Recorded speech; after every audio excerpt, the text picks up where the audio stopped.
ആവിർഭവ് വാക്കുകൾ കൂട്ടിപ്പറയാൻ തുടങ്ങുന്നതിന് മുമ്പ് തന്നെ പാടിത്തുടങ്ങിയ അത്ഭുത ബാലൻ. 7-ാം വയസ്സിൽ ദേശീയ തലത്തിലെ ഒരു മ്യൂസിക് റിയാലിറ്റി ഷോയിൽ ആവിർഭവ് എന്ന 2-ാം ക്ലാസ്സുകാരൻ മലയാളി കുട്ടി 1-ാം സ്ഥാനത്തെത്തുമ്പോൾ ഒട്ടും അത്ഭുതപ്പെടേണ്ടതില്ല.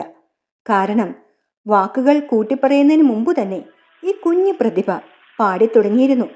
കുട്ടികൾ സംസാരിച്ചു തുടങ്ങുന്ന പ്രായത്തിൽ തന്നെ പാട്ട് പഠിക്കാൻ തുടങ്ങിയ ആവിർഭവ് ചേച്ചി അനിർവിന്യ പങ്കെടുത്ത ടെലിവിഷൻ റിയാലിറ്റി ഷോകളിലൂടെയാണ് ആലാപന മത്സര രംഗത്തെത്തുന്നത്.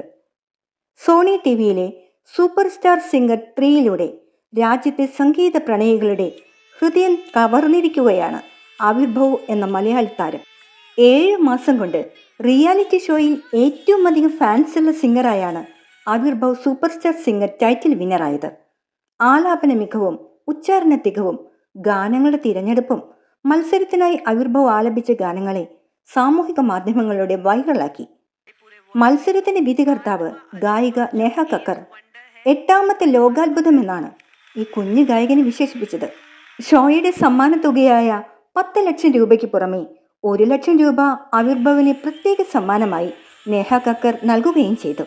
സൂപ്പർ സ്റ്റാർ സിംഗറിൽ അവതരിപ്പിക്കാനുള്ള ഗാനങ്ങൾ ആവിർഭവിനെ പരിശീലിപ്പിച്ചത് അവന്റെ സ്വന്തം ചേച്ചി +2 വിദ്യാർത്ഥിനിയായ അനിർവിനിയാണ്. CTVയുടെ കുട്ടികൾക്കായുള്ള റിയാലിറ്റി ഷോയുടെ തമിഴ് തെലുങ്ക് മത്സരങ്ങളിൽ അനിർവിന്യ പങ്കെടുത്തിരുന്നു. തമിഴിൽ സെമി ഫിനാലെ വരെ എത്തിയ അനിർവിന്യ തെലുങ്കിൽ 3rd റണ്ണറപ്പായിരുന്നു. അനിർവിന്യക്കൊപ്പം എത്തിയ അനിയന് ഷോയുടെ സംഘാടകർ സ്റ്റേജിൽ പെർഫോം ചെയ്യാൻ അവസരം നൽകി. അന്നത്തെ 2 വയസ്സുകാരന് ബെസ്റ്റ് എന്റർടൈനറിനുള്ള സമ്മാനം നൽകിയാണ് ഷോ സംഘാടകർ അഭിനന്ദിച്ചത്. തെലുങ്കിലെ ആവിർഭവിന്റെ പ്രകടനം ഒരുപാട് ആരാധകരെയാണ് ഈ കുഞ്ഞു ഗായകന് സമ്മാനിച്ചത്. ആവിർഭവിന് 4 വയസ്സ് പ്രായമുള്ളപ്പോൾ തന്നെ സോണി ടിവിയിൽ നിന്ന് സൂപ്പർ സ്റ്റാർ സിംഗറിൽ പങ്കെടുക്കാനുള്ള ക്ഷണം ലഭിച്ചിരുന്നു. എന്നാൽ ആ സമയത്ത് കോവിഡ് കാരണം പങ്കെടുക്കാൻ കഴിഞ്ഞിരുന്നില്ല.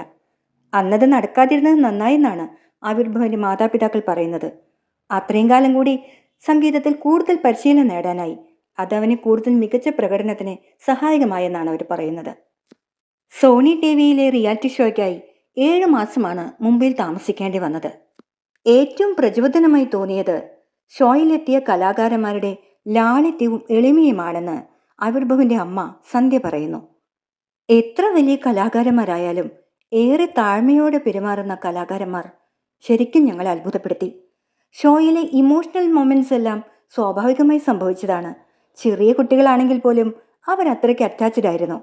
പരസ്പരം പ്രോത്സാഹിപ്പിച്ചും സ്നേഹിച്ചും വഴക്കുകൂടിയും ഒരു കുടുംബം പോലെയായിരുന്നു.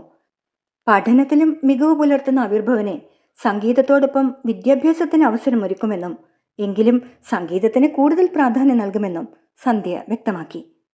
ഹിന്ദിയിലെ ഷോയിൽ കേരളത്തിൽ നിന്നെത്തിയ ഗായകൻ എന്ന ലേബൽ കിട്ടിയ പോലെ ഭാവിയിൽ വിദേശ രാജ്യങ്ങളിൽ ഇന്ത്യയിൽ നിന്നെത്തിയ കലാകാരൻ എന്ന പേരിൽ അറിയപ്പെടാൻ, രാജ്യത്തിന്റെ പേര് ഉയർത്തിപ്പിടിക്കാൻ ഉതകുന്ന വിധത്തിൽ മകനെ വളർത്തിയെടുക്കാനാണ് ആഗ്രഹിക്കുന്നതെന്ന് ആവിർഭവിന്റെ അച്ഛനും അമ്മയും പറയുന്നു.